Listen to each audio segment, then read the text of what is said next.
দেখো বন্ধুরা কত রকমের চপ বানাতে বসেছি। বেগুনের চপ, ফুলের চপ, তারপরে লঙ্কার চপ। আর এই যে বেসন গুলিয়ে নিয়েছি দেখো, কালো জিরে, নুন, হলুদ, লঙ্কার গুঁড়ো, জিরের গুঁড়ো, এসব খাসটা এসব দিয়ে দেখো সুন্দর করে গুলিয়ে নিয়েছি। আর কিছুটা দেখো ভেজেও নিয়েছি। এই যে বেগুনের চপ। চলো এখন ভাজা শুরু করি। এই যে দেখো একে একে দিয়ে দিচ্ছি, তেলটাও সুন্দর গরম হয়ে গেছে।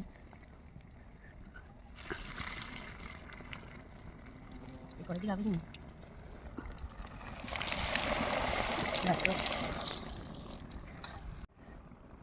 করার দিকে নিচে নিয়ে এসছি।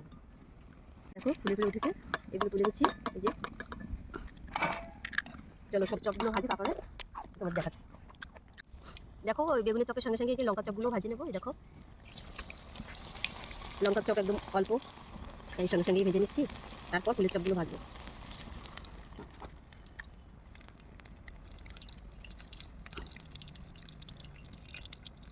তো দেখো বন্ধুরা সব চপগুলো ভাজা হয়ে গেছে। লাস্ট দেখো এই যে ধনে পাতা চপ ভেজে নিয়েছি, মানে এটা বিলেতি ধনে পাতা। আর ফুলের চপগুলো দেখো কত ফুলেছে। এদিকে বেগুনের চপে তো কোনো কথাই নেই, দেখো কত সুন্দর হয়েছে। এই যে লঙ্কার চপ, এতগুলো চপ একসঙ্গে ভেজে নিয়েছি। তো কেমন লাগলো আমার এই চপগুলো তোমরা কমেন্টে জানাবে। আর ভালো লাগলে লাইক করবে, শেয়ার করবে, আমার চ্যানেলটিকে সাবস্ক্রাইব করে আমার পাশে থাকবে। তো চলো আমরা এখানে তো আর খেতে পারবো না, ঘরে গিয়ে খাবো। ভীষণ অনেকটা রোদ্দুর, তো তার জন্য এখানে বসে খেতে পারবো না, ঘরে গিয়ে খাবো। চলো ভালো লাগলে কমেন্ট রেখে যেও সবাই।